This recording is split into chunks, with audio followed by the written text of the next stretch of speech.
সাথে আবার দেখা হয়েছে, খুব ভালো লাগলো। সবাই ভালো আছে না? জি আলহামদুলিল্লাহ। বসেন, বসেন।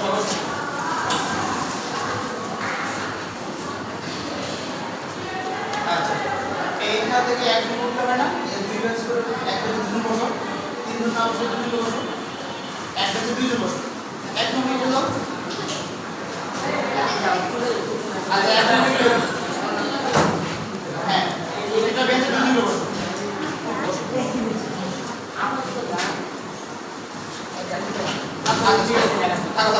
আচ্ছা, এই তো তুমি বসো, হ্যাঁ এবার বসো। দুজন বসো। আচ্ছা, এবার আমাদের আগের পরে একটু চর্চা করতে পারি। কেউ কি বলতে পারবে ইন্টারনেট কি?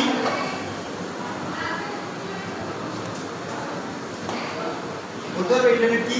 যে কোনো একজন। সমস্যা নেই, ভুল বললেও সমস্যা নেই, কিন্তু বলতে পারলে খুশি হবো। ইন্টারনেট কি বলতে পারবে? ইন্টারনেটের মাধ্যমে আমরা বিভিন্ন তথ্য সম্পর্কে জানতে পারি। যেমন পরীক্ষার জন্য ভর্তির আবেদন। স্যার আমি কিছু বই দিচ্ছি, হাতে লিখে দিচ্ছি, বলতে পারি না, পরে আমি বলছি। ঠিক আছে, ধন্যবাদ। আর আপনার এবার ইন্টারনেটটা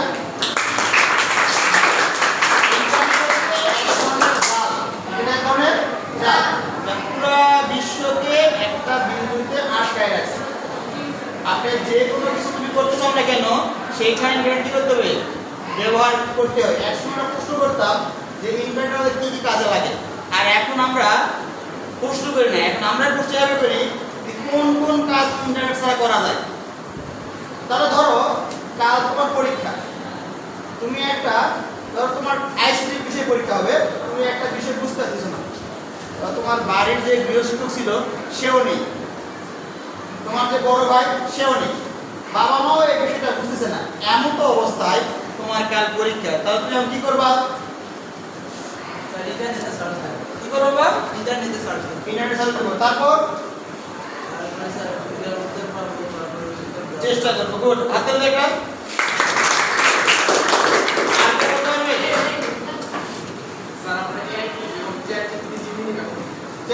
গুড, ভালো তো। আর কেউ? ইউটিউবের সাহায্য নিয়ে আমরা কি করতে পারি? উত্তরগুলা দেখতে পারি। সুতরাং এই যে আমরা আমরা ইউটিউব বললাম, চ্যাট জিপিটি বললাম, তারপর গুগল বললাম, এগুলো কিতে ইউজ করা হয়? ইন্টারনেট। গুড। তাহলে আজকে আমাদের পড়ার বিষয় হচ্ছে শিক্ষা ক্ষেত্রে ইন্টারনেটের ব্যবহার। আজকে আমাদের পাঠ হচ্ছে ইন্টারনেট, আর পাঠের শিরোনাম হচ্ছে শিক্ষা ক্ষেত্রে ইন্টারনেটের ব্যবহার।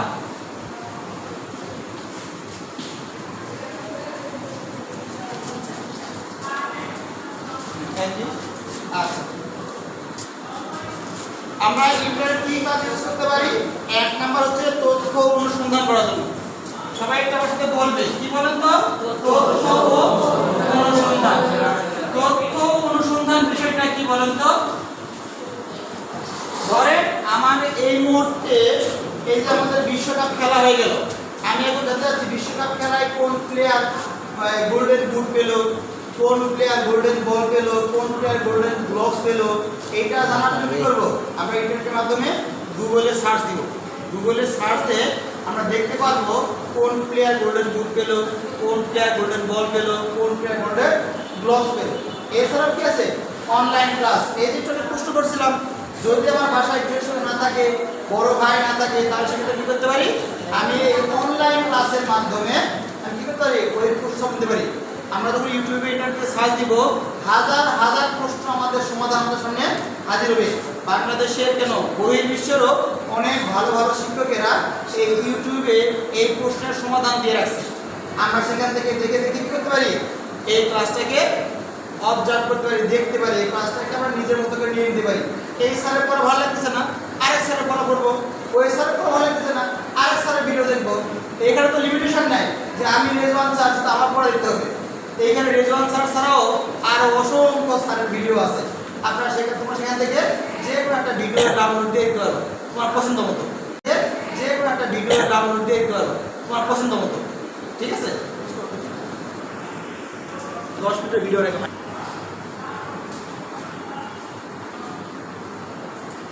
বিরক্ত লাগে না এটা ক্লাসে। তোমাদের ধন্যবাদ, তোমরা কথা বলতেছ না, শুরু করছো? আচ্ছা রেডি। আচ্ছা এবার তাহলে কি বললাম তথ্য অনুসন্ধান। তাহলে এখানে আমরা কি ইউজ করতে পারি? উইকিপিডিয়া ইউজ করতে পারি। কি করি? উইকিপিডিয়া। আচ্ছা এরপরে বলছিলাম অনলাইন ক্লাস।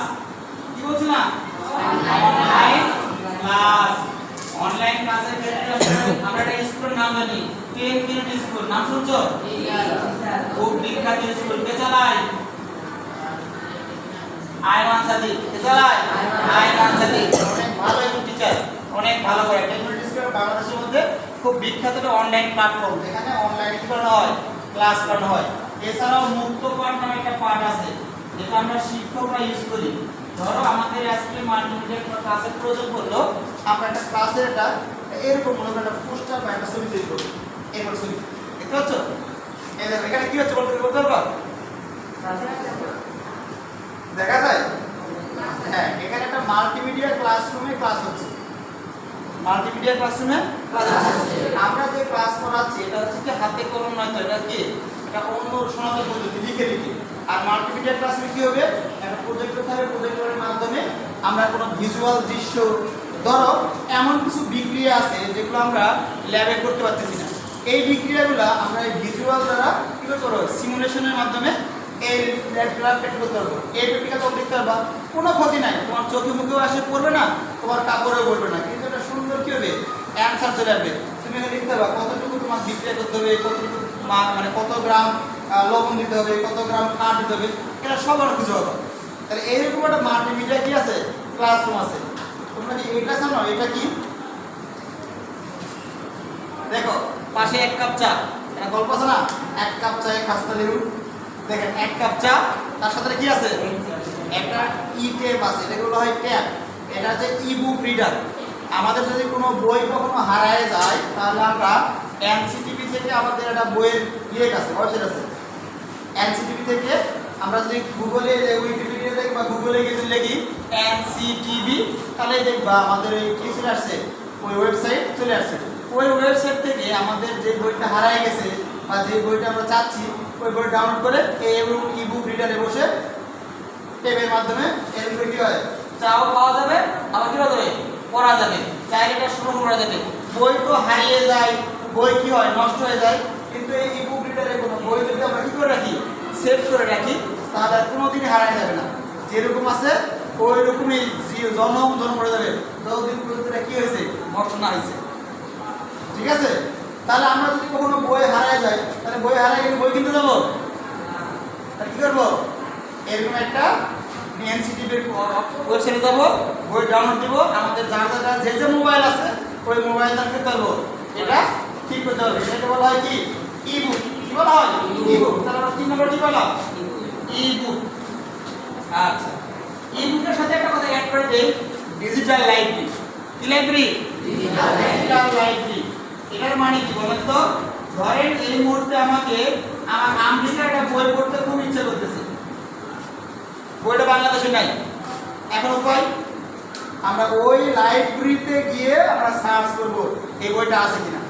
ওই বইতে কোনো পিডিএফ কেউ না কেউ তো কি এই গুগল উইকিপিডিয়াতে দিয়ে রাখছে, সেখান থেকে বই ডাউনলোড করে নিয়ে আমরা কি করতে পারবো? পড়তে পারবো। আমাদের হাজার হাজার টাকা খরচ করে কোনো বই আর কিনতে হবে না। এখন জ্ঞান সমৃদ্ধ করার জন্য আগের মতো আর বই কিনতে হয় না। আগেরটা কথা ছিল বই কিনে কেউ দেউলিয়া হয় না, বই কিনে কেউ দেউলিয়া হয় না। আমাদের দেউলিয়া হওয়ার দরকার নাই। আমাদের হাতে যদি একটা কি থাকে, একটা স্মার্টফোন থাকে, তাহলে সেই স্মার্টফোন দিয়ে আমরা যে কোনো বই ডাউনলোড করতে পারবো, এতে কোনো সমস্যা নেই। এরপরে কি আছে? দূরশিক্ষণ। দূরশিক্ষণ বুঝলেন? এই যেটা বলছিলাম অনলাইন ক্লাস, এটার একটা হচ্ছে দূরশিক্ষণ। ধরো হয়তো বললাম যে আমি রেজওয়ান স্যার শুধুমাত্র আমার ক্লাস করতে হবে, এটা তো হবে এখানে। আমার ক্লাস ভালো লাগতেছে না, রেজওয়ান স্যারের ক্লাস করলাম না, বাসায় গেলাম, ইউটিউবে সার্চ দিলাম, দিয়ে এই টপিকের উপরে আজকে কি টপিক ছিল? যে শিক্ষাক্ষেত্রে ইন্টারনেটের ব্যবহার। এই শিক্ষাক্ষেত্রে ইন্টারনেট ব্যবহারের উপরে অন্যান্য স্যাররা কি টপিকে আলোচনা করছে, কি বিষয়ে আলোচনা করছে, কিভাবে আলোচনা করছে, কতটা সহজ হয়েছে, এটা উপর সারটা নিলাম আমি। ঠিক আছে? এই যে এরপর দেখো ফলাফল বা ভর্তি। ফলাফল বা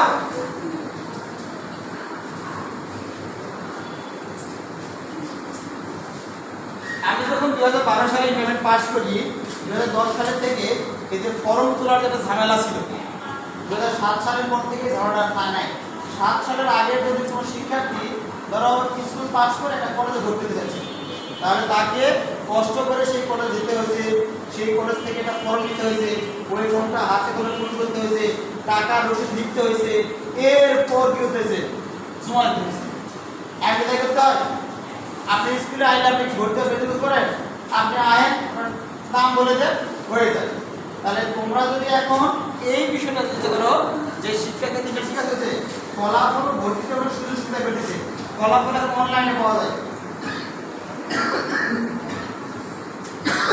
জানতে পারলাম যে শিক্ষাক্ষেত্রে ইন্টারনেটে কি কি ব্যবহার আছে 1 নাম্বার তথ্য অনুসন্ধান 2 নাম্বার অনলাইন ক্লাস 3 নাম্বার হচ্ছে ই-বুক ডিজিটাল লাইব্রেরি 4 নাম্বার দূরশিক্ষণ 5 নাম্বার হচ্ছে ফলাফল ভর্তি এবার এই দিকে একটা দল তৈরি হবে এই দিকে একটা দল তৈরি হবে এই পাশে দল তৈরি হবে এই দলের নিজেদের মধ্যে লিখবে যে ইন্টারনেট ব্যবহারের ক্ষেত্রে কি কি সাইবার নিরাপত্তা আমাদের ইউজ করতে হবে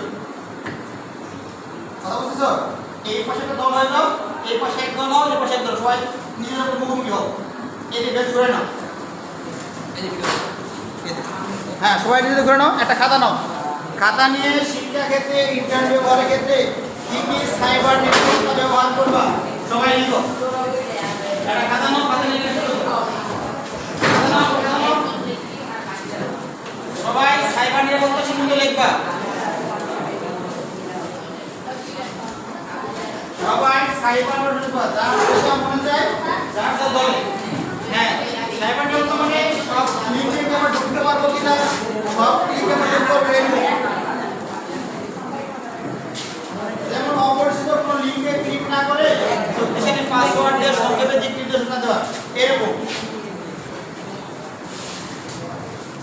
অথবা শিক্ষাক্ষেত্রে ইন্টারনেট ব্যবহারের 5টা দিক লিখো এই সবাই শুনেন শিক্ষাক্ষেত্রে ইন্টারনেট ব্যবহারের 5টা দিক এটা লিখে শিক্ষাক্ষেত্রে ইন্টারনেট ব্যবহারের 5টা দিক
শিক্ষার্থীরা এবার আমরা তোমাদের দলগত কাজ দেখব কার দলগত কাজ কতটুকু হয়েছে দেখা যাক এই দল 1 থেকে উত্তর আসবে দল 1 থেকে কি পয়েন্ট লেখা 0 পয়েন্টের নাম বলবা দুটো পয়েন্ট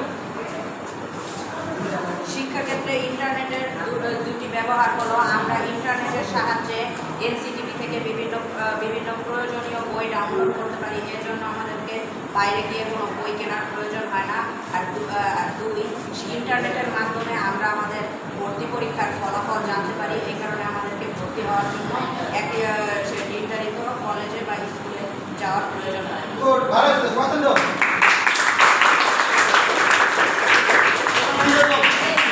দ্বিতীয়ত অনলাইন ক্লাস, ঘরে বসে শিক্ষক ও শিক্ষার্থীরা অনলাইন ক্লাস করতে পারে। এটি শুরু হয় করোনা 2020 সালে মহামারীর কারণে। এটির সাহায্যে মানুষ ঘরে বসে শিক্ষার্থীরা পড়াশোনার কার্যক্রম চালিয়ে যেতে পেরেছিল। 2 ইবুক, 2 ভিডিও টিউটোরিয়াল, বিভিন্ন শিক্ষামূলক ভিডিও দেখে কঠিন বিষয় সহজেই জানা যায়। যেমন আমরা ইউটিউব, ইনস্টাগ্রাম, চ্যাটজিপিটি এইগুলো থেকে আমরা বিভিন্ন টিউটোরিয়াল সম্বন্ধে, শিক্ষা সম্বন্ধে জানতে পারি।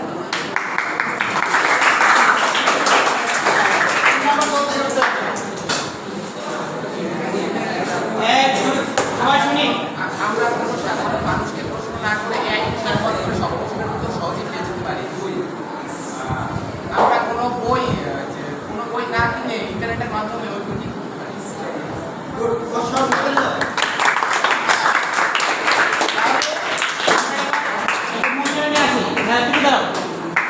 তাহলে আমাদের যদি আমাদের বাংলাদেশে পাঠ্যপুস্তক বই ডাউনলোড দেওয়ার জন্য যে ওয়েবসাইটে সেই ওয়েবসাইটে কি লিখে সার্চ দিব?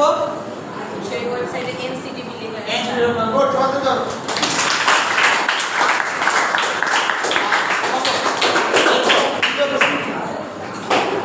শিক্ষা ক্ষেত্রে ইন্টারনেট ব্যবহারের প্রথম একটা দিক বলো যেটা আমাদের কাজে লাগে। Online class. Online class. Good. শিক্ষার্থীরা আমাদের ক্লাসে এরপর আমরা এই জন্য দিব, সবাই বাড়ির কাজ লিখে নেবেন, ঠিক আছে?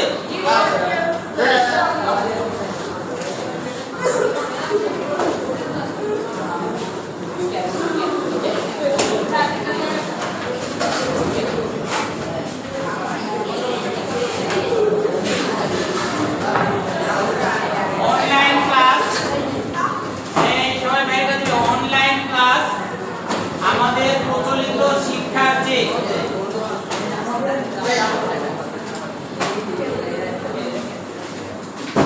অনলাইন ক্লাস প্রচলিত শিক্ষার চেয়ে বেশি জনপ্রিয় কেন? জনপ্রিয় কেন? 5টি বাক্যে লিখতে হবে।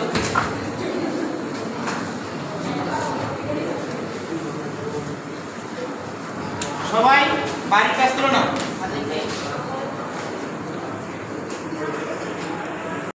ঠিক আছে, সবাই বাড়ির কাজ করে নিছো? ওকে, নেক্সট ক্লাসে আবার দেখা হবে ইনশাআল্লাহ। সবাই ভালো থাকো।